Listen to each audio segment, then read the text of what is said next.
Hello friends, welcome to my channel MASTI Pathsala where you learn English better through Bengali, যেখানে তোমরা ইংরেজি শিখবে বাংলায় অনেক বেটার ভাবে। ইংলিশ পেডাগজি ক্লাসে তোমাদের সবাইকে আরো একবার ওয়েলকাম করছি। ইংলিশ পেডাগজি এই সিরিজটি খুবই গুরুত্বপূর্ণ, যে সমস্ত বন্ধুরা প্রাইমারি টেট কিংবা সিটেট পরীক্ষার জন্য প্রিপারেশন নিচ্ছে তাদের জন্য, এবং প্রত্যেকটি টপিক ওয়াইজ সিলেবাসে যে টপিকগুলো রয়েছে সেই টপিক ওয়াইজ সেপারেট ক্লাস তৈরি করানো হচ্ছে। ক্লাসগুলোতে কোনো টপিকের থিওরি পোর্শনটা প্রথমে পড়ানো হচ্ছে, তারপর সেই থিওরির ওপরে সেই টপিকের ওপরে প্রিভিয়াস ইয়ার্সে সিটেট কিংবা টেট পরীক্ষাতে যে প্রশ্নগুলো এসেছে এমসিকিউ প্রশ্নগুলো সেগুলো সলভ করে ভিডিও তৈরি করা হচ্ছে। আমি আশা করব কোনো একটি পার্টিকুলার টপিকের ওপর যখন তোমরা থিওরি জানছো এবং প্রিভিয়াস ইয়ার্সের এমসিকিউগুলো সলভ করছো, তাহলে তোমাদের পুরো টপিকটা কমপ্লিট হবে, তোমাদের আন্ডারস্ট্যান্ডিংটা কমপ্লিট হবে। আজকের ভিডিওতে নতুন একটি টপিক নিয়ে আলোচনা করব, evaluation of comprehension and language skills, অর্থাৎ কম্প্রিহেনশন এবং ল্যাঙ্গুয়েজ স্কিলস যেগুলো রয়েছে, লিসেনিং, স্পিকিং, রিডিং এবং রাইটিং, এই যে চারটে ল্যাঙ্গুয়েজ স্কিলস রয়েছে সেইগুলোর যে ইভ্যালুয়েশন মূল্যায়নটা কিভাবে হচ্ছে, এটা নিয়েই আজকে আমাদের বিষয়, evaluation of comprehension and language skills. লার্নারের যে স্কিলসগুলো আছে সেগুলোর ইভ্যালুয়েশন হবে এবং কম্প্রিহেনশন কতটা বুঝতে পারছে সেটার ইভ্যালুয়েশন করা হবে। কিভাবে, সেগুলো নিয়ে আজকে ভিডিওতে আমি আলোচনা করব। তাহলে শুরু করছি আজকের লেসন। দেখো, ইভ্যালুয়েশন যেটা বলা হচ্ছে, এটা জানতে গেলে প্রথমেই তোমাকে জানতে হবে এডুকেশনটা আসলে কি উদ্দেশ্য। এডুকেশনের এটাই উদ্দেশ্য is to make children capable of becoming responsible, productive and useful members of a society and develop knowledge, skills and attitudes.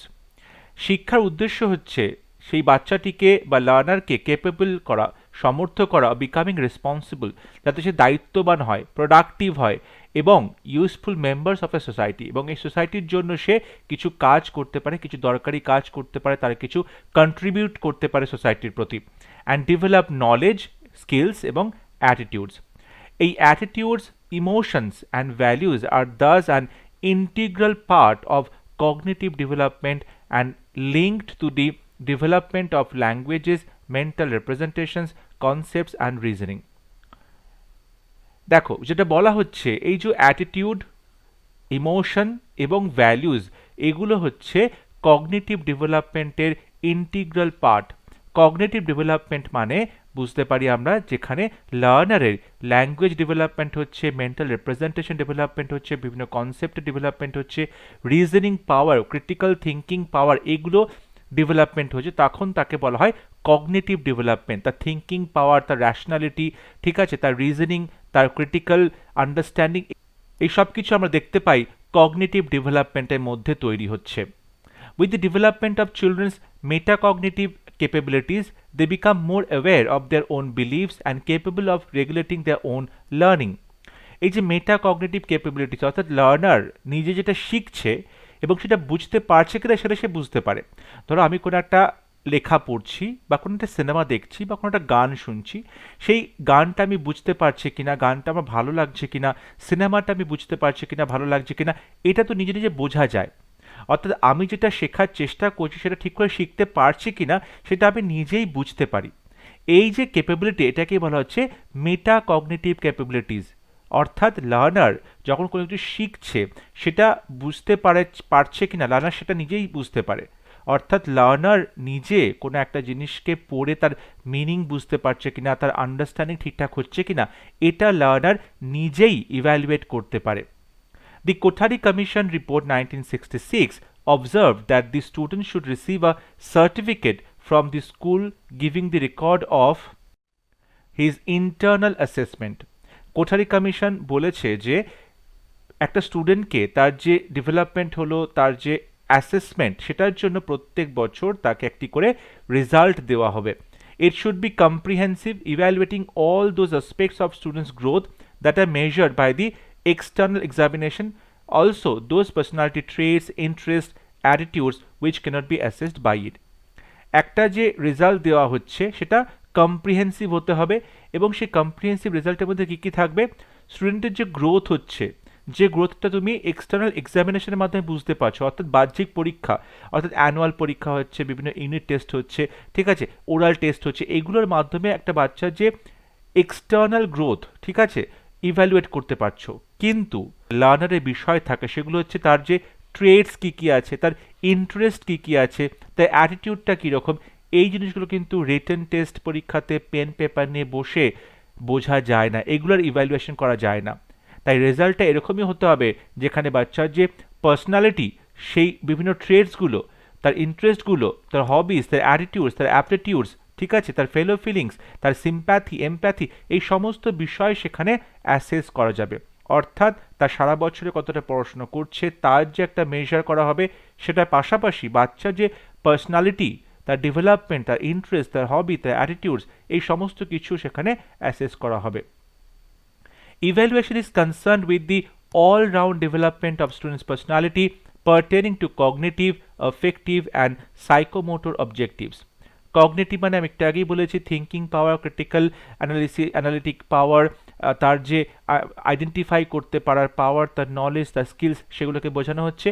অ্যাফেক্টিভের মধ্যে আসছে মানুষের যে ইমোশনসগুলো, একটা লার্নারের যে ইমোশনাল ডেভেলপমেন্ট, সেটাকে বোঝানো হচ্ছে। সাইকোমোটর বলতে তার যে ফিজিক্যাল ডেভেলপমেন্ট, তার মুভমেন্ট, ঠিক আছে, সে সাইকেল চলতে পারছে কিনা, জাম্প করতে পারছে কিনা, লিখতে পারছে কিনা, কোনো কিছু তৈরি করতে পারছে কিনা, এই জিনিসগুলো সাইকোমোটর অবজেক্টিভের মধ্যে পড়ে। সো এই ধরনের যে ডেভেলপমেন্ট হচ্ছে সেগুলো সবকটাকে নিয়েই বলা হচ্ছে ইভ্যালুয়েশন, কারণ এটা পুরোটা একটা all-round development, thus providing a general impression of a learner's ability and improving teaching learning process। এবং এর ফলে কি হবে, লার্নার যে অ্যাবিলিটি রয়েছে, সক্ষমতা রয়েছে, সেগুলো এবং টিচিং লার্নিং প্রসেসটা কীভাবে ইমপ্রুভ করা যাবে, সেই সমস্ত কিছু বিষয় একসাথে এই ইভ্যালুয়েশনের মধ্যে আসছে। স্কুল বেসড অ্যাসেসমেন্ট, এটা মেইনলি চাইল্ড সেন্টার্ড হয় এবং মাল্টি ডাইমেনশনাল হয়। এখানে বলা হচ্ছে চাইল্ডকে মাঝখানে রাখা হয়, অবশ্যই চাইল্ডের যে অ্যাসেসমেন্ট সেটাই করা হচ্ছে। Thus it improves the social, physical, emotional and intellectual development of children. এবং এই যে এসবিএস স্কুল বেসড অ্যাসেসমেন্ট, এখানে কী কী দেখা হয়, একটি বাচ্চার social development, physical development, emotional development এবং ইন্টেলেকচুয়াল ডেভেলপমেন্ট, তার বুদ্ধিমত্তা, এই সমস্ত কিছু ডেভেলপমেন্ট ব্যাপার এখানে দেখা হচ্ছে। Teachers have full authority in SBA without external interference. Teacher কিন্তু এখানে সর্বকর্তা, টিচার এই অ্যাসেসমেন্টগুলোর অথরিটি, তিনি ডিজাইন করবেন, তিনি ইভ্যালুয়েট করবেন। It provides a good idea to teachers about what the children have learned, how they learn, what difficulties they face, what their interests are, etc. এই টেস্টগুলোর মাধ্যমে teacher স্টুডেন্টের সম্পর্কে খুব ভালো মতো বুঝতে পারে যে ছাত্ররা কতটা শিখেছে, ছাত্ররা কি কি শিখেছে, ছাত্ররা কি কি ডিফিকাল্টি ফেস করেছে এটা শেখার সময়, কিংবা ছাত্রদের ইন্টারেস্ট কি কি, এই সমস্ত কিছুতে। SBA focuses on continuously developing the skills and competencies of children. SBA focus করে কিসেতে, কন্টিনিউয়াসলি ডেভেলপ করা হচ্ছে বাচ্চাদের যে স্কিলসগুলো। এই যে স্কিল ডেভেলপমেন্টটা, এটা কিন্তু এরকম নয় যে আজকে স্কিল ডেভেলপমেন্ট হচ্ছে, কালকে বন্ধ থাকছে, পরশুদিন আবার হচ্ছে, এটা কিন্তু কন্টিনিউয়াসলি হতেই থাকে। অ্যান্ড কম্পিটেন্সিস অফ চিলড্রেন, বাচ্চাদের যে কম্পিটেন্সিগুলো রয়েছে সেগুলোও কিন্তু কতটা ডেভেলপ করছে, এটা ফোকাস করা হয় SBA এর মাধ্যমে। Diagnosing the deficiencies and taking appropriate remedial measures. Diagnosing the deficiencies, কী কী খামতি হচ্ছে, ঠিক আছে, টিচিং লার্নিং প্রসেসে খামতি হচ্ছে না, বাচ্চার কম্পিটেন্সিতে খামতি হচ্ছে, এই বিষয়গুলোতে এই যে গ্যাপটা হচ্ছে সেটা দেখা হচ্ছে, ডায়াগনোস করা হচ্ছে, এবং তারপরে এই ডেফিসিয়েন্সিগুলো কী করে পূরণ করা যাবে, ফুলফিল করা যাবে, তার জন্য রেমেডিয়াল মেজার্স নেওয়া হচ্ছে, কী করে সেগুলো ঘাটতি পূরণ করা যায়, তার জন্য রেমেডিয়াল মেজার্স নেওয়া হবে। এরপরে খুব বিখ্যাত একটি কনসেপ্ট, খুব কমন একটি কনসেপ্ট, যেটা NPE 1986-এ অ্যাডপ্ট করা হয়েছিল, সেটা হচ্ছে CCE, অর্থাৎ কন্টিনিউয়াস অ্যান্ড কম্প্রিহেন্সিভ ইভ্যালুয়েশন। প্রথম C is for continuous, second C is for comprehensive and E for evaluation. So continuous and comprehensive evaluation that incorporates both scholastic and non scholastic aspects of evaluation.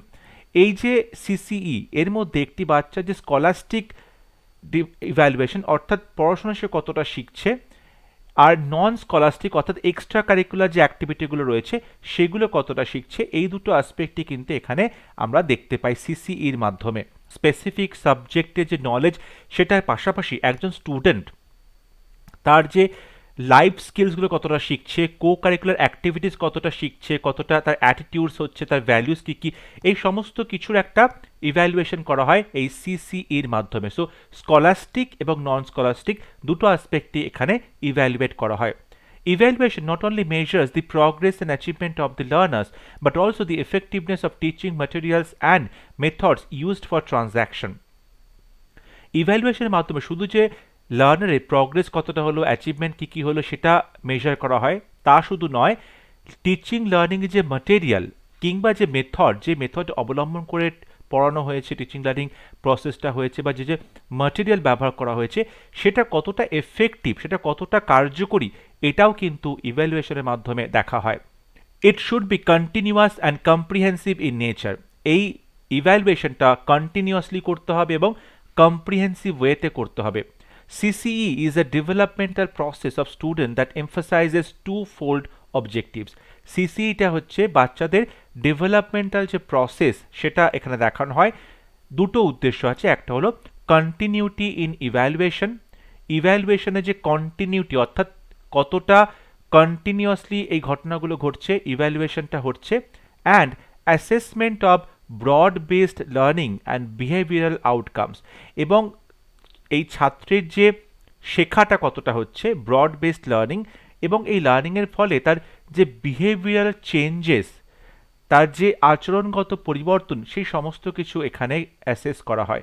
অর্থাৎ সিসির মাধ্যমে ইভ্যালুয়েশনটা কতটা continuously হচ্ছে সেটা check করা হয়, এবং broad based assessment, learning assessment এবং তার যে বিহেভিয়ারাল চেঞ্জেসগুলো সেগুলো এখানে ইভ্যালুয়েট করা হয়। এই যে কন্টিনিউয়াস কথাটা বলা হলো, কম্প্রিহেন্সিভ বলা হলো, এই দুটোর মিনিংটা কি? দেখো, কন্টিনিউয়াস মানে অবশ্যই রেগুলারিটি অফ অ্যাসেসমেন্টটা কতটা রেগুলারলি নেওয়া হচ্ছে, frequency of unit testing, diagnosis of learning gaps, অর্থাৎ স্টুডেন্ট কতটা শিখতে পারছে না, কোথায় তার খামতি হচ্ছে, টিচিং লার্নিং প্রসেসে স্টুডেন্ট কোথায় কোথায় পিছিয়ে পড়ছে, তার যে অ্যাবিলিটি, ক্যাপাবিলিটি সেটা কোথায় কোথায় কাজ করছে না, কোথায় স্টুডেন্ট বুঝতে অসুবিধা হচ্ছে, তার লার্নিংয়ে গ্যাপ থেকে যাচ্ছে, সেটা ডায়াগনোস করা, ইউজ অফ কারেক্টিভ মেজার্স, এবং এই লার্নিং গ্যাপটা পূরণ করার জন্য কোন কোন কারেক্টিভ মেজার্স নেওয়া হচ্ছে, সংশোধন করার জন্য কি কি উপায় অবলম্বন করা হচ্ছে, retesting and constructive feedback of evidence to teachers and students for their self evaluation, এবং আবার নতুন করে পরীক্ষা নেওয়া হচ্ছে এবং বিভিন্ন ফিডব্যাক দেওয়া হচ্ছে, যে ফিডব্যাকটা কনস্ট্রাকটিভ হবে, এবং এখানে বলা হচ্ছে টিচারদের ক্ষেত্রে ফিডব্যাক দেওয়া হচ্ছে, স্টুডেন্টদের ক্ষেত্রে ফিডব্যাক দেওয়া হচ্ছে, যাতে টিচার এবং স্টুডেন্ট দুজনেই নিজেদের সেলফ ইভ্যালুয়েশন করতে পারে, আত্মবিশ্লেষণ করতে পারে, কোথায় প্রবলেমটা হচ্ছে, কোথায় ভুল হচ্ছে। কম্প্রিহেন্সিভ বলতে বোঝায় the scheme attempts to cover both scholastic and the co scholastic aspects of the students growth and development.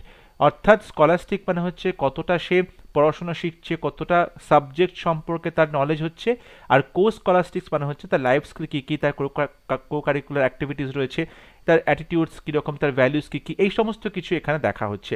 It aims at assessing a learner's development in areas of learning like knowledge, understanding, applying, analysing, evaluating, creating. অর্থাৎ comprehensive বলতে আমরা ছাত্রের যে knowledge রয়েছে কতটা, understanding কতটা, applying অর্থাৎ সেটা কতটা অ্যাপ্লাই করতে পারছে নলেজটা, অ্যানালাইজ করতে পারছে কতটা, ইভ্যালুয়েট করতে পারছে এবং ক্রিয়েট করতে পারছে, এই বিষয়গুলো কিন্তু দেখা হয় কম্প্রিহেন্সিভ বলতে। তাহলে সিসিই অর্থাৎ কন্টিনিউয়াস অ্যান্ড কম্প্রিহেন্সিভ ইভ্যালুয়েশন যেটা রয়েছে, সেখানে কন্টিনিউয়াসের মিনিংটা কি, কম্প্রিহেন্সিভের মিনিংটা কি, সেটা খুব সুন্দর করে আমি তোমাদেরকে বোঝানোর চেষ্টা করলাম। এরপরে আসে সিসিইর অবজেক্টিভসটা কি, উদ্দেশ্য কি? To help in developing cognitive, psychomotor and affective skills. একটু আগে আমি কথাটা বলেছি, cognitive development, psychomotor development, affective development. To lay emphasis on the thought process and de emphasis memorisation. সিসির মাধ্যমে থট প্রসেস, ছাত্ররা কীরকমভাবে চিন্তাভাবনা করছে, এই যে থট প্রসেস সেটাকে ইভ্যালুয়েট করা হচ্ছে, জোর দেওয়া হচ্ছে, এবং মেমোরাইজেশন অর্থাৎ মুখস্থ করা বিদ্যা, মুখস্থ করার যে বিষয়টা সেখানে ডি এমফাসাইজ করা হচ্ছে, অর্থাৎ যাতে কেউ মুখস্থ না করে, সেই টেকনিক অবলম্বন না করে, সেটার কথা বলা হচ্ছে। To use evaluation for improvement in students' achievement and teaching learning strategies on the basis of regular diagnosis followed by remedial instructions. Remedial instruction অর্থাৎ কী করে সংশোধন করা যাবে সেটার দ্বারা কি ঠিক করা হচ্ছে স্টুডেন্টের অ্যাচিভমেন্ট কতটা হচ্ছে, স্টুডেন্টের অ্যাচিভমেন্টে কতটা ইমপ্রুভমেন্ট হয়েছে সেটা দেখা হচ্ছে, এবং টিচিং লার্নিংয়ের যে স্ট্র্যাটেজি ঠিক আছে সেটা ডায়াগনোজ করা হচ্ছে যে কতটা এফেক্টিভ হচ্ছে, এবং তার পাশাপাশি রেমেডিয়াল ইনস্ট্রাকশনও দেওয়া হচ্ছে। To use evaluation as a quality control device to maintain desired standard of performance. To use evaluationটা কি করবে অ্যাজ এ কোয়ালিটি কন্ট্রোল, অর্থাৎ মূল্যায়নটা দেখবে কোয়ালিটি কন্ট্রোল করবে মূল্যায়নটা, এবং সেটা কেন করবে? To maintain desired standard of the performance, যাতে লার্নারের যে পারফরমেন্স সেটা ঠিকঠাক থাকে এবং সেটা একটা নির্দিষ্ট স্ট্যান্ডার্ড ফলো করে থাকে। অর্থাৎ সিসির মাধ্যমে আমরা কোয়ালিটি কন্ট্রোল এই বিষয়টা দেখি, এবং লার্নারের যে পারফরমেন্স সেটা স্ট্যান্ডার্ডটা যেন নিচে না নেমে যায় সেটাও দেখা হয়। To make the process of teaching learning a learner centred activity, এই টিচিং লার্নিং প্রসেসটা যাতে সিসিইতে লার্নার সেন্টার্ড হয়, অর্থাৎ শিশু কেন্দ্রিক, এখানে লার্নার নিজে শিখছে, নিজে জানছে, নিজে ডিসকভার করছে। সিসিইর ফাংশনটা কি? It helps the teacher to organise effective teaching strategies. অবশ্যই সিসির মাধ্যমে টিচার কি করবে? এফেক্টিভ টিচিং স্ট্র্যাটেজিগুলো অর্গানাইজ করতে পারবে। Continuous evaluation helps in regular assessment, continuously regularly একটা অ্যাসেসমেন্ট চলবে। Continuous evaluation serves to diagnose weaknesses and permits the teacher to ascertain in individual learner strength and weaknesses and his needs. It provides immediate feedback. এই যে continuous ইভ্যালুয়েশনটা এটা আসলে কি করে? ছাত্রের যে উইকনেসগুলো আছে, দুর্বলতাগুলো আছে, এটা ডায়াগনোস করতে সাহায্য করে, এবং টিচার যাতে এই ছাত্রের যে স্ট্রেংথ রয়েছে, তার উইকনেস রয়েছে, তার প্রয়োজন রয়েছে, সেগুলোকে সঠিকভাবে বিচার করে সেই মতো টিচিং লার্নিং প্রসেসটাকে কাজ করাতে পারে, এবং এর ফলে কি হয়? খুব দ্রুত তুমি ফিডব্যাকটা পেয়ে যাবে। সিসির ফলে ইমিডিয়েট ফিডব্যাক পাবে। Children can know their strength and weaknesses, বাচ্চারা তাদের যে কতটা তার ভালো দিকটা রয়েছে, তার উইকনেস কত, দুর্বলতা কোথায়, তার স্ট্রেংথ কোথায়, এগুলো জানতে পারে। ইট provides the child a realistic self assessment of how he or she studies, এবং এর ফলে কি হচ্ছে? একটা বাচ্চা সে সেলফ অ্যাসেস করতে পারছে, নিজের আত্মমূল্যায়ন করতে পারছে যে সে কতটা শিখছে, কতটা পড়ছে। It provides information reports on the progress of students in scholastic and co-scholastic areas and thus helps in predicting the future success of the learner. সিসির ফলে কি হচ্ছে? সিসি একটা ছাত্রের যে প্রগ্রেস, এই প্রগ্রেস সম্পর্কে রিপোর্ট দিচ্ছে, ইনফরমেশন দিচ্ছে, এবং সেটা তার স্কলাস্টিক এরিয়াতে হোক, কো স্কলাস্টিক এরিয়াতে হোক, দুটো ক্ষেত্রেই কিন্তু এখানে দেখা যাচ্ছে যে ছাত্রের কতটা প্রগ্রেস হচ্ছে, এবং ছাত্র ভবিষ্যতে কি করতে পারে সেটার প্রেডিকশনও কিন্তু এই সিসিইর মাধ্যমে করা সম্ভব। সিসিই এটা কিভাবে কন্ডাক্ট করা হয়, এটা কিভাবে ওয়ার্ক করে? দুরকম অ্যাসেসমেন্ট আছে, একটা হচ্ছে ফরম্যাটিভ অ্যাসেসমেন্ট আর একটা হচ্ছে সামেটিভ অ্যাসেসমেন্ট। ফরম্যাটিভ অ্যাসেসমেন্ট হচ্ছে যেটা কোর্স যখন চলছে, ডিউরিং দ্য কোর্স তখন ইভ্যালুয়েট করা হচ্ছে, অর্থাৎ যে কোর্স চলছে সারা বছর ধরে তার মধ্যেই ফরম্যাটিভ অ্যাসেসমেন্টটা করা হবে, ইভ্যালুয়েশনটা করা হবে। It is diagnostic and remedial, diagnose করা হচ্ছে কোথায় কোথায় লার্নিং গ্যাপ আছে, এবং তারপরে সেই লার্নিং গ্যাপটা কী করে পূরণ করা হবে, রেমেডিয়াল, তাই জন্য সেটা কী করে সংশোধন করা হবে। It provides a platform for the active involvement of students in the own learning, ছাত্ররা নিজেদের পড়াশোনাতে নিজেরা ইনভলভ থাকতে পারবে। It enables teachers to adjust teaching to take account of the results of assessment.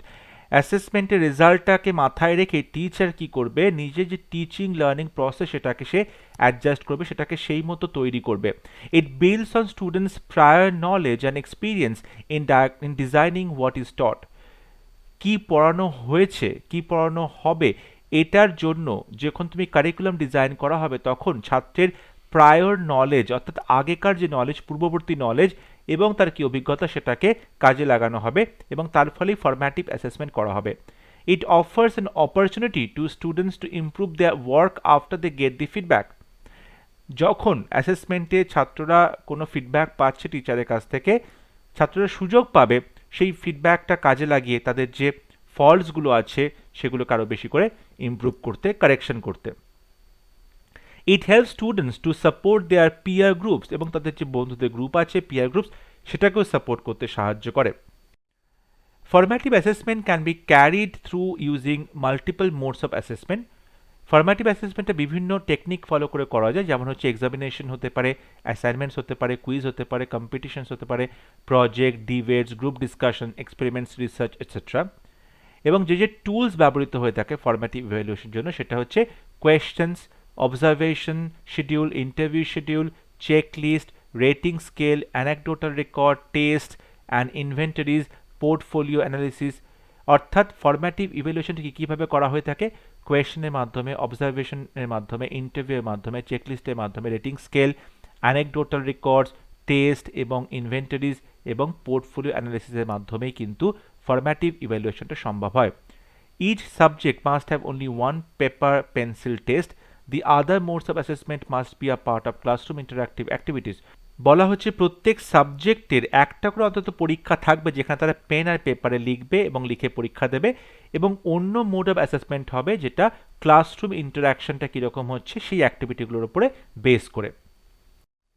এরপরে আছে সামেটিভ অ্যাসেসমেন্ট। সামেটিভ হচ্ছে it is taken by students at the end of a course of learning. আমরা formative দেখেছিলাম course চলাকালীন ওই অ্যাসেসমেন্টটা চলছে, কিন্তু সামেটিভটা হচ্ছে কোর্স শেষ হলো এবং তারপরে সবার শেষে গিয়ে সামেটিভ অ্যাসেসমেন্ট হবে। It measure sums up or how much student has learn from the course.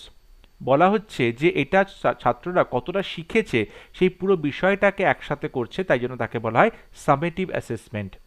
It usually a graded test. It is usually a graded test. It is traditional method. অর্থাৎ এখানে আমরা দেখতে পাই যে পেন আর paper নিয়ে পরীক্ষাটা দেওয়া হচ্ছে সেই ট্রেডিশনাল ওয়েতে। It certifies the level of achievement only at a given point of time.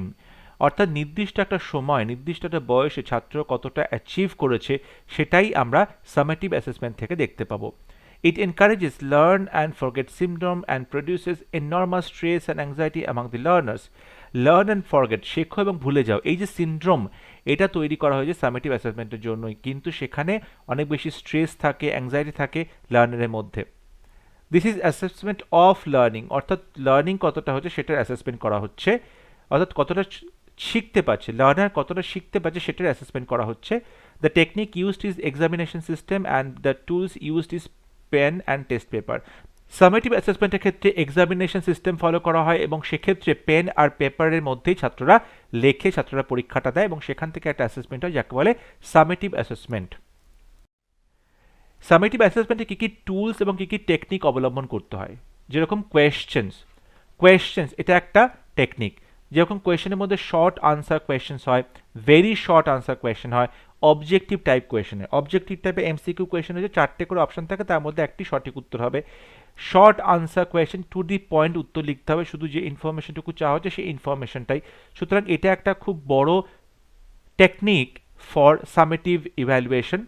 Observation, it helps in recognizing and identifying the student's performance and knowledge based on the spot record and the various aspects of students' personality development. বলা হচ্ছে recognise করতে সাহায্য করে, identify করতে সাহায্য করে স্টুডেন্টের কী কী পারফরমেন্সটা হবে, অর্থাৎ স্টুডেন্টের যে পারফরমেন্স সেই পারফরমেন্সটা রেকগনাইজ করবে, আইডেন্টিফাই করবে, সেটা কিন্তু অবজারভেশনের মাধ্যমেই হবে।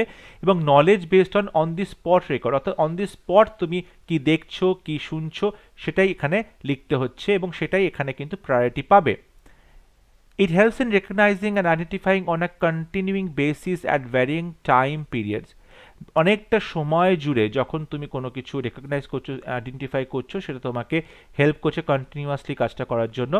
Techniques like debates, elocution, group work, practical and laboratory activities, projects in play fields and school prayers in clubs and festivals can be used.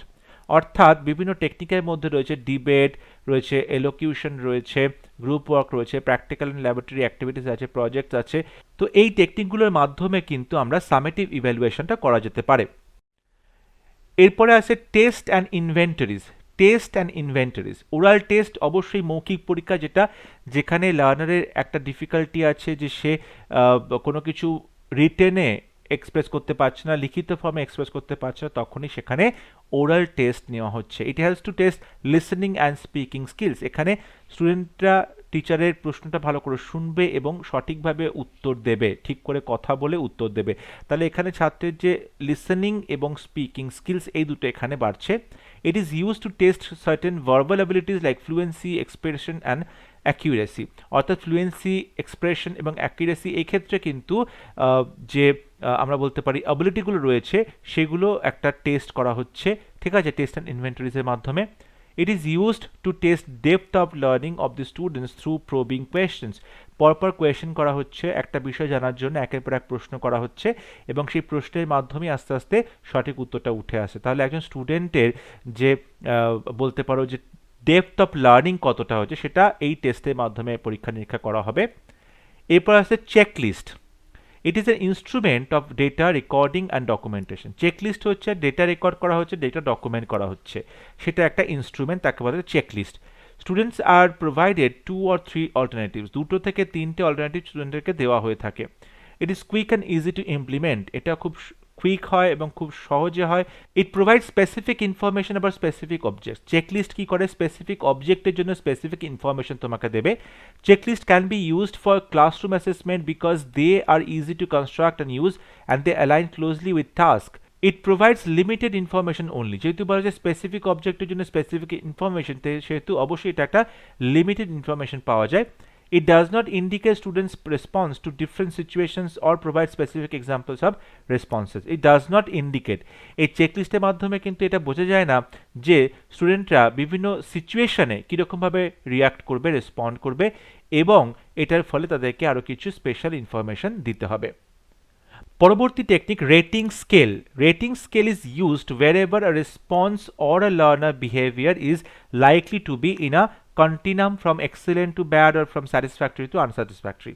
বলা হচ্ছে তোমার একটা কোনো লার্নারের বিহেভিয়ার বা লার্নারের কোনোটা আনসার সেটা এক্সেলেন্ট হয়েছে না ভেরি গুড হয়েছে না গুড হয়েছে না ব্যাড হয়েছে, এই যে এক একটা করে পিলার রয়েছে তার মধ্যে এখানে রেটিং দেওয়া, অর্থাৎ তার যে লেখাটা, তার যে বিহেভিয়ারটা, তার যে রেসপন্সটা সেটা কতটা এক্সেলেন্ট হয়েছে, কতটা ভেরি গুড হয়েছে, কতটা গুড হয়েছে, কতটা ব্যাড হয়েছে, এই জিনিসগুলো এখানে করার কথা বলা হচ্ছে। It can be use to assess individuals as well as groups, এবং এটা শুধুমাত্র ইন্ডিভিজুয়াল স্টুডেন্টের ক্ষেত্রে নয়, গ্রুপের ক্ষেত্রেও কিন্তু অ্যাসেস করতে খুব হেল্প করবে রেটিং স্কেলটা। পরবর্তী টুল অ্যানেকডোটাল রেকর্ডস। অ্যানেকডোটাল রেকর্ডস, এই যে অ্যানেকডোটস এই কথাটা মানে হচ্ছে ব্রিফ ইভেন্টস, সংক্ষিপ্ত কোনো ঘটনা বা কোনো এপিসোড মানুষের জীবনে, ছোট ছোট ঘটনা, ছোট কোনো ডিউরেশন নিয়ে কোনো ঘটনা, তাকে বলে anecdotes. It is a record of the conduct, thinking, skills and capabilities revealing significant features and characteristics about his her personality. এটা হচ্ছে ছাত্রের যে কন্ডাক্ট, তার যে ব্যবহার, তার যে আচরণ, তার থিঙ্কিং, তার স্কিলস, তার ক্যাপাবিলিটিস, এই সমস্ত কিছু নিয়ে একটি রেকর্ড তৈরি করা হয়ে থাকে। They are very helpful in understanding the child's behavior in diverse situation. এই অ্যানেকডোটাল রেকর্ডসের মাধ্যমে ছাত্রের যে বিভিন্ন পরিবেশে তার ব্যবহার, ডাইভার্স সিচুয়েশনে সে কীরকম বিহেভ করছে সেটা খুব ভালো মতো বোঝা যায়। They provide a continuous record, এটার ফলে কি হয়, একটা কন্টিনিউয়াস রেকর্ড পাওয়া যায় কোনো লার্নারের প্রগ্রেস সম্পর্কে। They facilitate taking of notes on the child social emotional development, choices, interest and relationships etcetera. এখানে ছাত্রের বা বাচ্চার যে সোশ্যাল, তার যে রিলেশনশিপ আছে, ইমোশনাল তার স্টেটাস আছে, ডেভেলপমেন্ট আছে, চয়েসেস আছে, ইন্টারেস্ট আছে, রিলেশনশিপ আছে, সমস্ত কিছুই এখানে কিন্তু খুবই গুরুত্বপূর্ণ, কারণ অ্যানেকডোটাল রেকর্ডসের মধ্যে আমরা এই সমস্ত কিছু জানতে পারি। They identify strengths and weaknesses and assesses children's progress over time. ছাত্রদের মধ্যে যে উইকনেসগুলো আছে, যে সেগুলো কি করবে, যে স্ট্রেংথ আছে সেগুলোকে সে আস্তে আস্তে করে আইডেন্টিফাই করবে এবং ছাত্রকে সে অনেকটা সময় নিয়ে এই যে তার প্রবলেমগুলো, তার খামতি, সেগুলোর ডেভেলপ করাবে যাতে তার প্রগ্রেসটা হয়। এরপর সে portfolio important. It is also called interim assessment. অ্যাসেসমেন্টের মাঝের একটা ছোট্ট অংশ পোর্টফোলিও, ইন্টারিম অ্যাসেসমেন্ট সেটা বলা হচ্ছে। This takes place occasionally over a longer period of time. অনেকটা সময় জুড়ে, দীর্ঘ সময় জুড়ে কিন্তু এটা দেখা যায় এবং সেটা ওকেশনালি ঘটে, মাঝে মধ্যে ঘটে। It is the collection of students work over a period of time. It could be day to day work or selection of the learners best piece of work. বলা হচ্ছে এটা দৈনন্দিন যে কাজ সেটাও হতে পারে, কিংবা লার্নারের যে বেস্ট ওয়ার্ক, লার্নারের যে এখনো পর্যন্ত সব থেকে ভালো কাজটা, তার যে প্রজেক্টটা বা অ্যাসাইনমেন্টটা রয়েছে, সেগুলো তুমি এখানে রাখছো পোর্টফোলিওতে। It provides a cumulative record of growth and development of a skill or competence in any area. বলা হচ্ছে একটি লার্নারে তার যে কিউমুলেটিভ রেকর্ডটা সেটা হচ্ছে তার যে কতটা গ্রোথ হলো, তার কতটা স্কিলসের ডেভেলপমেন্ট কম হলো, কিংবা তার যে কম্পিটেন্সিস, ঠিক আছে, সেই জিনিসগুলো কিন্তু এখানে আসছে। এবং reading, writing, speaking, listening, cultural আন্ডারস্ট্যান্ডিংয়ের ক্ষেত্রে কতটা বাচ্চা শিখতে পারছে, কতটা তার গ্রোথ হচ্ছে, ডেভেলপমেন্ট হচ্ছে, এটাই কিউমুলেটিভ রেকর্ডে থাকে। It enables a student to demonstrate to others his or her learning and progress. পোর্টফোলিওর মাধ্যমে স্টুডেন্ট তার কতটা প্রগ্রেস হচ্ছে সেটা সে অন্যদেরকে দেখাতে পারে। Students become an active participants in the learning and assessment process. Learning এবং অ্যাসেসমেন্ট প্রসেসে স্টুডেন্টরা অ্যাক্টিভলি পার্টিসিপেট করবে। এরপর আছে অ্যাসাইনমেন্টস। অ্যাসাইনমেন্টস কাকে বলে? Theme based task. একটি টপিক দিয়ে দেওয়া হয়, থিম দিয়ে দেওয়া হয়, সেটাকে বলা ডেভেলপ করতে হবে, এবং সেটা ক্লাস ওয়ার্ক হতে পারে, হোমওয়ার্কও হতে পারে, সেটা ওপেন এন্ডেড হতে পারে, স্ট্রাকচার হতে পারে। It provides students an opportunity to search for information, construct their own ideas and articulate the same ideas through spoken, written and visual expressions. বলা হচ্ছে স্টুডেন্টরা, তাদেরকে একটা সুযোগ দেওয়া হবে ইনফরমেশনটা খোঁজার জন্য, তারা নিজেদের একটা মিনিং তৈরি করবে, নিজেদের একটা আইডিয়া তৈরি করবে, এবং সেই আইডিয়াটা আর্টিকুলেট করতে হবে কথার মাধ্যমে, লেখার মাধ্যমে, ভিজুয়াল এক্সপ্রেশনের মাধ্যমে। It provides students an opportunity to relate and synthesize within and outside the school learning. এটা ছাত্রকে একটা অপরচুনিটি দেয়, সুযোগ দেয় two relate and synthesise within and outside school learning. স্কুলের ভেতরে যা শিখছে, স্কুলের বাইরে যা শিখছে, এই দুটোকে একসাথে রিলেট করতে পারে, দুটোকে একসাথে সিনথেসাইজ করতে পারে। এরপরে আসছে ডায়াগনস্টিক টেস্টিং, যাকে ডিটি বলার সংক্ষেপে ডায়াগনস্টিক টেস্টিং। দেখো, ডায়াগনস্টিক টেস্ট হচ্ছে প্রোভাইড করে a detailed picture of strength and weakness in the areas of people's learning. ছাত্রদের লার্নিংয়ের ক্ষেত্রে কোথায় কোথায় তাদের স্ট্রেংথ আছে, তাদের কোথায় কোথায় উইকনেস আছে, সেইগুলো কিন্তু এখানে ডায়াগনোস করা হয়। এগুলো সেখান থেকে আমরা ডায়াগনোস করতে পারি, আমরা সেটা বুঝতে পারি, আমরা ছাত্রদের যে খামতিগুলো আছে, তাদের যে উইকনেস আছে, স্ট্রেংথ আছে, সেগুলোকে আমরা পয়েন্ট আউট করতে পারি। This tests are instrument to find out gaps in the learning. এবং এই স্ট্রেংথ আর উইকনেসের মাধ্যমে আমরা জানতে পারি বাচ্চার লার্নিংয়ে কোথায় কোথায় খামতি থাকছে, গ্যাপ থাকছে। এই ডায়াগনস্টিক টেস্টের অ্যাডভান্টেজ কী কী? Identify the causes of slow progress among people's.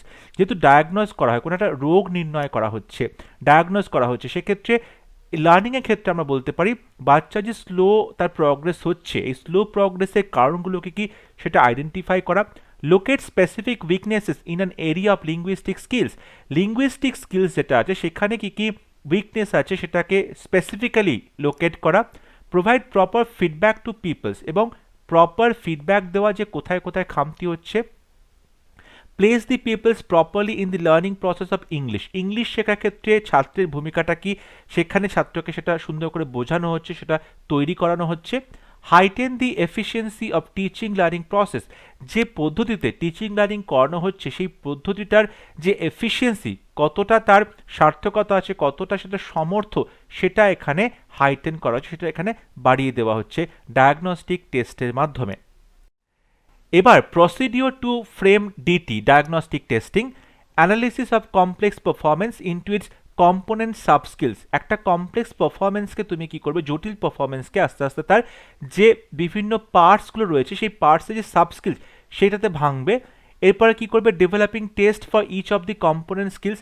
যে কটা স্কিলস রয়েছে সেই কটা স্কিলসকে ডেভেলপ করার জন্য প্রত্যেকটার জন্য আলাদা আলাদা করে তোমাকে টেস্ট তৈরি করতে হবে। Generally objective type of test items are preferred. এইরকম ডায়াগনস্টিক টেস্টে অবজেক্টিভ টাইপের প্রশ্ন থাকবে। অ্যাডমিনিস্ট্রেশন অফ ডিটি, অর্থাৎ the purpose of the test should be clarified to the peoples. ছাত্রের কাছে তোমাকে ক্ল্যারিফাই করতে হবে যে এই ডায়াগনস্টিক টেস্টটা কেন নেওয়া হচ্ছে, তার উদ্দেশ্যটা কি। Proper instructions regarding the method of answering the questions should be given. এবং ছাত্ররা এই ডায়াগনস্টিক টেস্টিংয়ে কিভাবে আনসার করবে সেটাও কিন্তু প্রপারলি তোমাকে ইনস্ট্রাকশন দিতে হবে। Generally no time limit is prescribe. এখানে ছাত্রদেরকে টেস্টের জন্য কোনো রকম টাইম লিমিট দেওয়া থাকে না, ছাত্র নিজেদের স্পিড অনুযায়ী এই টেস্টটা সাবমিট করবে। এরপরে আমাদের যেটা টপিকে ছিল বিভিন্ন যে স্কিলসগুলো, লার্নিং স্কিলস, সেটা অ্যাসেস করব। তাই প্রথমে আসছি listening proficiency. Assessing listening proficiency. Listening স্কিলটার প্রফিসিয়েন্সিটা আমরা কিভাবে অ্যাসেস করব, কিভাবে আমরা মূল্যায়ন করব। It is a follow up work or post listening activity, অর্থাৎ প্রি লিসনিং থাকে, তারপর লিসনিং থাকে মানে ওয়াইল লিসনিং যখন শোনা হচ্ছে, এবং তারপর আসছে পোস্ট লিসনিং, শোনা হয়ে গেছে তারপরের যে বিষয়টা, ঠিক আছে, ফলো আপ করা হচ্ছে, তখন কিন্তু এই লিসনিং প্রফিসিয়েন্সি অ্যাসেসমেন্টটা করা হচ্ছে, which must reflect the real life uses to which the learners might put information they have gain through listening.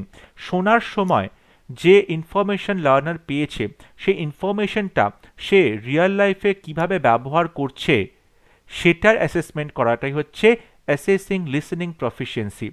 It must require learners to demonstrate their level of listening comprehension by completing some task.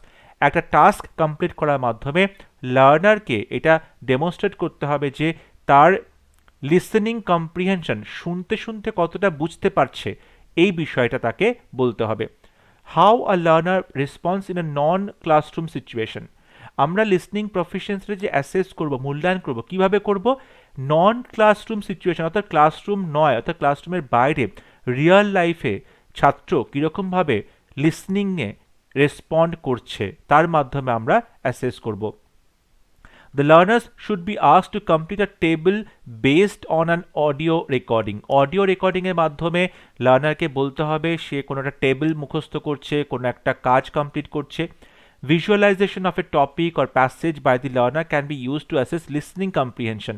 তোমাকে কোনো একটা topic দেখানো হচ্ছে বা কোনো একটা passage দেখানো হচ্ছে, ভিজুয়ালাইজ করানো হচ্ছে, এবং বলা হবে ছাত্রকে সেই টপিকটা, সেই প্যাসেজটা সে কতটা বুঝতে পারছে শুধুমাত্র শোনার মাধ্যমে, সেটা কিন্তু এখানে তোমাকে অ্যাসেস করা হবে লিসনিং প্রফিসিয়েন্সির জন্য।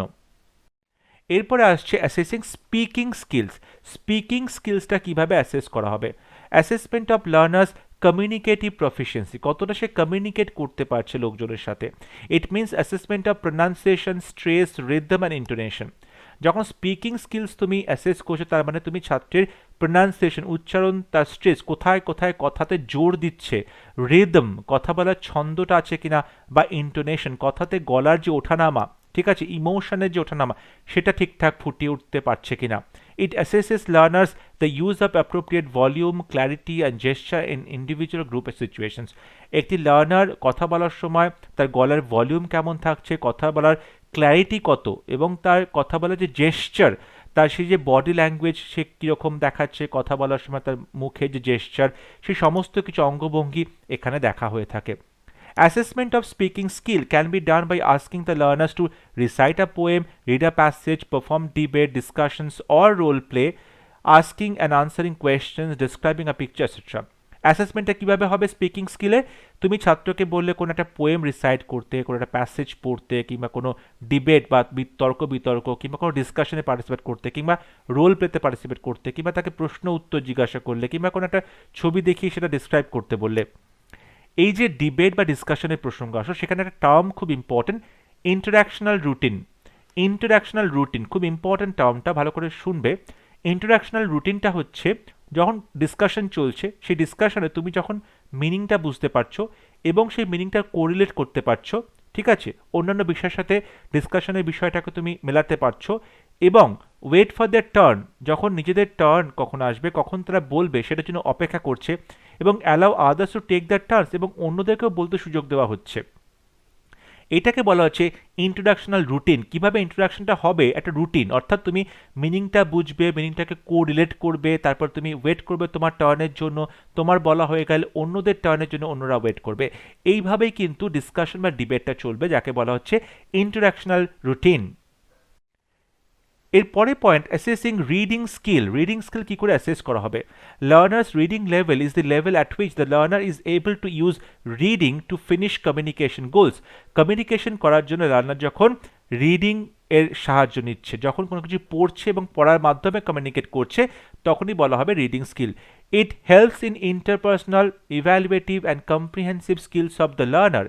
এই রিডিং স্কিলের মাধ্যমে লার্নারের যে ইন্টারপার্সোনাল স্কিল আছে, তার ইভ্যালুয়েটিভ পাওয়ার আছে, তার কম্প্রিহেনশন কতটা বুঝতে পারছে, এই স্কিলগুলো কিন্তু দেখা হচ্ছে। Reading skill can be assessed by providing a reading task with variety of items.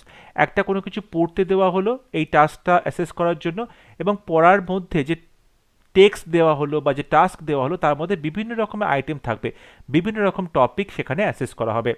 Reading accuracy can be assessed by phonemic sounds, pronunciation, intonational and rhythmic criteria. যখন তুমি জোরে জোরে পড়ছো, লাউড রিডিং করছো, লাউড রিডিংয়ের মাধ্যমে যেটা তোমার অ্যাকিউরেট হবে সেটা হচ্ছে তোমার সাউন্ডগুলো, তোমার যে প্রোনাউন্সিয়েশন, তোমার যে উচ্চারণ, ঠিক আছে, তোমার যে গলার ওঠানামা, তোমার যে রিদম, সেই বিষয়গুলো কিন্তু ক্লিয়ার হবে। তাই লাউড রিডিংটার মাধ্যমে আমরা হয়তো কোনো রকম কোনো স্কিলসের ডেভেলপমেন্ট করতে পারছি না, কিন্তু লাউড রিডিংটাও খুব জরুরি, যাতে স্টুডেন্টের উচ্চারণ, তার ইন্টোনেশন, তার রিদম, তার সাউন্ড, এইগুলো ঠিক হচ্ছে। আস্কিং কম্প্রিহেনশন কোয়েশ্চেন, কিংবা ছাত্রকে কম্প্রিহেনশন করে কোয়েশ্চেন জিজ্ঞেস করা হলো, যে ছাত্র কোনো একটা টেক্সট পড়েছে, পড়ার পরে সেখান থেকে বুঝে তোমাকে কোনো উত্তর দিতে হচ্ছে। এলিসিটিং learner existing knowledge in pre reading discussion, কিংবা কোনো কিছু পড়ার আগে যে ডিসকাশনটা করা হয় রিডিং স্টার্ট করার আগে, সেখানে তোমাকে জেনে নিতে হবে যে লার্নারের পূর্ববর্তী নলেজটা কি আছে, তার এক্সিস্টিং নলেজটা কি আছে। এরপর আসছে assessing writing skills. Assessment of writing skill should be set on some functional topics. কিছু ফাংশনাল টপিকের উপর রাইটিং স্কিলসে দাঁড়িয়ে আছে। It assess the expressions and ideas of the learner. Learner কীভাবে সেটা ব্যক্ত করছে, কীভাবে তার আইডিয়াগুলো ফুটিয়ে তুলছে, সেটাই রাইটিং স্কিলের মাধ্যমে দেখানো হয়। It can be evaluated on the basis of the following parameters. কী কী প্যারামিটার চেক করা হয়? লেজিবিলিটি, বুঝতে পারা যাচ্ছে কিনা। Proper space between letters and words, যে লেখাটা লিখেছে সেখানে লেটার এবং ওয়ার্ডসের মধ্যে পার্থক্য কতটা আছে, তাদের স্পেসটা কতটা, জায়গা কতটা, খুব ঘিঞ্জিভাবে লিখেছে না সুন্দর করে স্পেস দিয়ে লিখেছে। কোহেশন অ্যান্ড কোহারেন্স, তার লেখাটার মধ্যে কতটা বাঁধন রয়েছে, সেটা চিন্তাভাবনার মধ্যে কিংবা হ্যান্ডরাইটিংয়ের মধ্যে। অরিজিনালিটি অফ আইডিয়াস, তার আইডিয়াগুলো কতটা অরিজিনাল, অন্য থেকে ধার করা আইডিয়া কিনা। Systematic and logical arrangement of ideas, তার আইডিয়াগুলোকে সে লজিক্যালি পরপর সাজিয়ে লিখতে পেরেছে কিনা। ক্ল্যারিটি অফ এক্সপ্রেশন, সে যে কথাগুলো বলতে চাইছে এক্সপ্রেশন সেটা যথেষ্ট জোরালো হচ্ছে কিনা, তার মধ্য দিয়ে তার মনের ভাবটা প্রকাশিত করতে পারছে কিনা। অ্যান্ড গুড হ্যান্ডরাইটিং, এবং অবশ্যই হাতের লেখাটা ভালো হতে হবে। Writing skill can be assessed by writing sentences in the plural form or vice versa. বলা হচ্ছে রাইটিং স্কিলটা আমরা অ্যাসেস করব যখন তুমি রাইটিং সেন্টেন্সেস লিখবে, এবং রাইটিং সেন্টেন্সেস কিন্তু প্লুরাল ফর্মে লিখবে, মানে একটা সেন্টেন্স লিখলে তোমার রাইটিং স্কিল বোঝা যাচ্ছে না, তোমাকে অনেকগুলো সেন্টেন্সেস লিখতে হচ্ছে, একটা প্যারাগ্রাফ লিখতে হচ্ছে, একটা টেক্সট তৈরি করতে হচ্ছে, তাহলেই আমরা রাইটিং স্কিলের এই যে বিষয়টা অ্যাসেস করতে পারবো। অ্যারেঞ্জিং জাম্বলড ওয়ার্ডস জয়নিং সেন্টেন্সেস, জাম্বলড ওয়ার্ডস তুমি অ্যারেঞ্জ করছো, অর্থাৎ উল্টো পাল্টা করে সাজানোর শব্দ, এবং জয়নিং সেন্টেন্স, বিভিন্ন সেন্টেন্স জয়েন করতে হয় কী করে, ঠিক আছে, সিম্পল সেন্টেন্স থেকে কমপ্লেক্স সেন্টেন্স বা জয়েন করতে হবে সেন্টেন্সগুলোকে, এই বিষয়গুলো কিন্তু অ্যারেঞ্জ করতে হচ্ছে।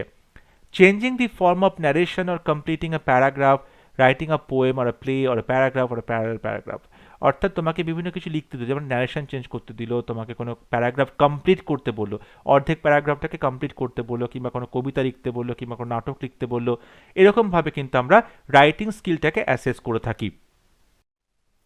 এরপরে বেশ কিছু টপিক রয়েছে খুব গুরুত্বপূর্ণ, very very important. Assessment of learning, assessment for learning, assessment as learning, আর অ্যাসেসমেন্ট ইন লার্নিং। এই যে বিষয়গুলো আছে অ্যাসেসমেন্ট সম্পর্কে, ঠিক আছে, এইগুলো কিন্তু খুবই গুরুত্বপূর্ণ। অ্যাসেসমেন্ট সম্পর্কে এই যে বিষয়গুলো, সেগুলো খুবই গুরুত্বপূর্ণ। প্রত্যেকটা বিষয় আমি তোমাদেরকে ভালো করে বোঝানোর চেষ্টা করছি। দেখো, অ্যাসেসমেন্ট অফ লার্নিং, অর্থাৎ যেটা তুমি শিখেছো তার মূল্যায়ন। A process whereby someone attempts to describe and quantify knowledge, attitudes or skills possessed by another. একজন লার্নার যে শিক্ষাটা শিখেছে, তার যে নলেজটা আছে, তার যে অ্যাটিটিউডস আছে, তার যে স্কিলসগুলো শিখেছে, সেটার যখন অ্যাসেসমেন্ট করা হয় তাকে বলে অ্যাসেসমেন্ট অফ লার্নিং। এখানে টিচার তার লার্নিংটা ডিজাইন করছে, টিচার তার এভিডেন্সটা কালেক্ট করছে, এবং টিচার জাজ করছে ছাত্র কতটা শিখেছে, কতটা শিখতে পারেনি। অর্থাৎ অ্যাসেসমেন্ট অফ লার্নিং মানে ছাত্ররা কতটা শিখতে পেরেছে, কতটা শিখতে পারেনি, এটার যে অ্যাসেসমেন্ট তাকে বলা হচ্ছে অ্যাসেসমেন্ট অফ লার্নিং। এরপর আছে assessment for learning. Assessment for learning অর্থাৎ এটা অ্যাকচুয়ালি ফরম্যাটিভ অ্যাসেসমেন্টের মতো। এটার মাধ্যমে কি হয়, increased level of student autonomy but not without teacher guidance and collaboration. এখানে ছাত্ররা নিজেরা তার শেখার চেষ্টা করছে, কিন্তু টিচারের গাইডেন্সটাও তার সাথে সাথে রয়েছে। এখানে টিচার নিজে ডিজাইন করছে লার্নিংটা, তিনি অ্যাসেসমেন্টে ডিজাইন করছে, ফিডব্যাক দিচ্ছে স্টুডেন্টদেরকে। অর্থাৎ স্টুডেন্টরা যে অ্যাসেসমেন্টটা হচ্ছে সেটা ফর লার্নিং, শেখার জন্য যে অ্যাসেসমেন্ট করা হচ্ছে সেটা হচ্ছে ফরম্যাটিভ অ্যাসেসমেন্ট। অর্থাৎ সেখানে ছাত্র কিছুটা অটোনমি পাচ্ছে, তার সাথে টিচার তাকে গাইড করছে, কোলাবোরেট করছে। এরপরে আসছে অ্যাসেসমেন্ট অ্যাজ লার্নিং। লার্নিং হিসাবে তা অ্যাসেসমেন্ট, অর্থাৎ এটাকে বলতে পারি ডায়াগনস্টিক অ্যাসেসমেন্ট। এই অ্যাসেসমেন্টটার ফলে কি হবে, learning generates opportunities for self assessment and peer assessment, অর্থাৎ ছাত্ররা নিজেরা নিজেদের যে মূল্যায়ন সেটা করতে পারবে এবং বন্ধুদের মূল্যায়নটাও করতে পারবে। টিচার এবং স্টুডেন্ট একসাথে লার্নিংটা কনস্ট্রাক্ট করছে, অ্যাসেসমেন্ট করছে, লার্নিং প্রগ্রেস ম্যাপ দেখছে, অর্থাৎ টিচার এবং স্টুডেন্ট একসাথে কিন্তু এই লার্নিংয়ের যে ম্যাটেরিয়াল সেগুলো কনস্ট্রাক্ট করছে, অ্যাসেসমেন্টটা করছে, কতটা প্রগ্রেস হচ্ছে সেটা তারা দেখছে। এবং পরবর্তী কনসেপ্ট হচ্ছে অ্যাসেসমেন্ট ইন লার্নিং, অর্থাৎ লার্নিংয়ে তোমার যে অ্যাসেসমেন্টটা হচ্ছে, এখানে দেখতে পাচ্ছি যে construction of other learning activities, line of enquiry and the generation of other questions, অর্থাৎ construction of other learning activities, অন্যান্য কী কী লার্নিং অ্যাক্টিভিটিস এখান থেকে শেখা হচ্ছে সেই জিনিসগুলো এখানে দেখা হবে, কতটা শেখা হচ্ছে সেটা অ্যাসেস করা হবে, লাইন অফ এনকোয়ারি এবং generation of other questions. Students are the centre of assessment, স্টুডেন্টরা হচ্ছে এই অ্যাসেসমেন্টের প্রাণকেন্দ্র। Student monitors, assesses and reflects on learning, এক্ষেত্রে স্টুডেন্টরা নিজেই এটা মনিটর করছে, মূল্যায়ন করছে, রিফ্লেক্ট করছে, চিন্তাভাবনা করছে তার কতটা শিখেছে, কি শিখেছে সেটার বিষয়। এবং টিচার এখানে কিন্তু কোচ কিংবা মেন্টার, আসল অ্যাক্টিভ পার্টিসিপেশন স্টুডেন্টের। তাহলে assessment of learning, assessment for learning, assessment as learning এবং assessment in learning, very very important. এই চারটে কনসেপ্ট তোমরা ভালো করে বুঝবে, বুঝতে না পারলে অবশ্যই আমাকে জানাবে। পরবর্তী কনসেপ্ট আছে individual assessment, group assessment, self assessment, peer assessment. দেখো, ইন্ডিভিজুয়াল অ্যাসেসমেন্ট মানে একজনের অ্যাসেসমেন্ট করা হচ্ছে, একজন স্টুডেন্টের অ্যাসেসমেন্ট করা হচ্ছে। গ্রুপ মানে অবশ্যই একটা গ্রুপে যত স্টুডেন্ট আছে তাদের অ্যাসেসমেন্টের কথা বলা হচ্ছে, যে তারা যখন একটা কাজ একসাথে করছে তখন তারা কিভাবে কাজ করছে, তাদের কতটা লার্নিং হচ্ছে, কতটা প্রগ্রেস হচ্ছে, তাকে বলে group assessment. Self assessment, it refers to the student's own assessment of his or her learning and progress in knowledge, skills, etc. অর্থাৎ নিজে যখন ছাত্র নিজের মূল্যায়ন করছে, কতটা শিখতে পারছে, কতটা তার প্রগ্রেস হচ্ছে, তার নলেজ, তার স্কিলস কতটা বাড়ছে, এটাকে বলা হবে সেলফ অ্যাসেসমেন্ট। আর পিয়ার অ্যাসেসমেন্টটা হচ্ছে যখন one student assessing other children, যখন একটি বাচ্চা অন্যান্য বাচ্চাদেরকে অ্যাসেস করছে তখন তাকে বলা হয় peer assessment. This helps in developing responsibilities among the learners for the own learning. এখানে বলা হচ্ছে যে ছাত্ররা নিজেদের মধ্যেই থাকছে এবং থেকে তারা শেখার চেষ্টা করছে, রেসপন্সিবিলিটি নেওয়ার চেষ্টা করছে যে তারা কতটা শিখছে। ঠিক আছে, এরপরে বেশ কিছু টার্মিনোলজি আমাদেরকে জানতে হবে, যেমন তাকে বলা হচ্ছে সেম্যান্টিক স্ল্যান্টিং। সেম্যান্টিক স্ল্যান্টিং হচ্ছে it means using and crafting words carefully to one's own advantage, অর্থাৎ একজন কোনো মানুষ নিজের স্বার্থের জন্য, নিজের সুবিধার জন্য ল্যাঙ্গুয়েজটাকে সেভাবেই তৈরি করছে, ওয়ার্ডসগুলোকে সেভাবেই পরপর সাজিয়ে সেন্টেন্স তৈরি করছে। It is the purposeful choice of words and usage that are aimed at persuading the listener to embrace a point of view. ধরো তুমি কাউকে কোনো একটা কথা রাজি করাতে চাইছো, তুমি তোমার সেন্টেন্সগুলো, তোমার শব্দগুলোকে এভাবেই চুজ করবে, এভাবে চয়ন করবে যাতে তোমার সামনে যাকে তুমি কথাগুলো বলছো সে পারসুয়েডেড হয়ে যায়, সে রাজি হয়ে যায়, সে সম্মতি জানায়। অর্থাৎ তোমার পয়েন্ট অফ ভিউটাকে তুমি যখন অন্যকে রাজি করাচ্ছ সেটাকে মেনে নিতে, তখন তাকে বলা হবে semantic slanting. Achievement test, it is administered at the end of a language course. Achievement test অর্থাৎ কোনো একটা কোর্সের শেষে গিয়ে যখন তুমি পরীক্ষাটা নিচ্ছ যে তারা এই কোর্সের মাধ্যমে কী কী শিখলো, অ্যাচিভ করলো, তখন তাকে বলা হবে achievement test. Intelligence test, intelligence টেস্টের মাধ্যমে ইন্টেলিজেন্সকে মাপা হচ্ছে। ইন্টেলিজেন্স মানে হচ্ছে একটি স্টুডেন্টের পারসিভ করার ক্ষমতা, ability to perceive relationships, solve problems and apply knowledge in a variety of ways, কীভাবে সে তার জ্ঞানটাকে বিভিন্ন কাজে লাগাতে পারছে, বিভিন্নভাবে অ্যাপ্লাই করতে পারছে। সলভ প্রবলেম, কীভাবে সে প্রবলেম সলভ করতে পারছে, কিভাবে সে তার রিলেশনশিপটা পারসিভ করতে পারছে, এইগুলো যে টেস্টের মাধ্যমে দেখা হয় তাকে বলে intelligence test. Prognostic test, it is a test meant for foretelling, prediction and forecast designed to predict the student's ability or readiness to undertake the study. দেখো, ডায়াগনস্টিক টেস্ট আমরা পড়েছি, ডায়াগনোস করা হচ্ছে কোথায় কোথায় খামতি আছে, কোথায় কোথায় আমাদের গ্যাপ আছে, লার্নারের গ্যাপ আছে। আর একটা হচ্ছে প্রগনস্টিক টেস্ট, অর্থাৎ প্রগনস করা হয়, আগে আগে তুমি ভবিষ্যৎবাণী করছো, সো ফোরটেল করছো, ভবিষ্যৎবাণী করছো, প্রেডিক্ট করছো, ভবিষ্যৎবাণী করছো যে স্টুডেন্টের অ্যাবিলিটিটা কীরকম থাকতে পারে, কিংবা স্টুডেন্ট কতটা রেডি এই কোর্সটা নেওয়ার জন্য, টু আন্ডারটেক দ্য স্টাডি, তাকে বলা হবে প্রগনস্টিক টেস্ট। অর্থাৎ এই টেস্টটা হচ্ছে বলতে পারো যে স্টুডেন্টের যে অ্যাবিলিটি সেটা প্রেডিক্ট করছে, ভবিষ্যৎবাণী করে দিচ্ছে। পরবর্তী কনসেপ্ট ক্লোজ টেস্ট, খুব important cloze test. It is A combination of fill in the blanks and reading comprehension. ধরো একটা প্যারাগ্রাফ আছে, সেই প্যারাগ্রাফে 5টা শব্দ মিসিং আছে, তোমাকে বলা হচ্ছে প্যারাগ্রাফটা পড়ে কনটেক্সট বুঝে ওই 5টা শব্দকে তোমায় ফিল ইন দি ব্ল্যাঙ্কস করতে হবে। এইটাকেই বলা হচ্ছে cloze test. Some words are missing from the passage and the learners have to put those words understand the context. কনটেক্সটটা বুঝে ছাত্রকে সেই 5টা ফিল ইন দি ব্ল্যাঙ্কসে 5টা শব্দ, অ্যাপ্রোপ্রিয়েট শব্দ বসাতে হবে ওই প্যাসেজ অনুযায়ী। লাস্ট কনসেপ্ট হলিস্টিক অ্যাসেসমেন্ট, অর্থাৎ সম্পূর্ণ অ্যাসেসমেন্ট যাকে বলে। Assessment includes both scholastic and co scholastic aspects. ছাত্রের যে স্কলাস্টিক রয়েছে সাবজেক্ট সম্পর্কে জ্ঞান এবং যে পাঠ বহির্ভূত তার জ্ঞান, অর্থাৎ বিভিন্ন কো কারিকুলার অ্যাক্টিভিটি, তার অ্যাটিটিউড, তার ভ্যালুজ, এই সমস্ত কিছু যে অ্যাসেসমেন্ট তাকে বলা হচ্ছে হলিস্টিক অ্যাসেসমেন্ট। আই হোপ আজকের ক্লাসটা তোমাদের ভালো লেগেছে। এখানে প্রচুর কনসেপ্ট আজকে আমরা শিখলাম ইভ্যালুয়েশনের উপরে। এই প্রত্যেকটা কনসেপ্ট পরীক্ষার জন্য খুব গুরুত্বপূর্ণ, তাই ভালো করে মন দিয়ে বোঝার চেষ্টা করো। বুঝতে কোথাও অসুবিধা হলে অবশ্যই আমাকে কমেন্টে লিখে জানাবে। যদি ভিডিওটি ভালো লাগে ভিডিওটি লাইক করবে, শেয়ার করবে এবং আমার চ্যানেলটি সাবস্ক্রাইব করতে ভুলবে না। পরবর্তী লেসনে খুব শীঘ্র দেখা হবে, ততক্ষণ সবাই ভালো থাকবে, সুস্থ থাকবে। Thank you.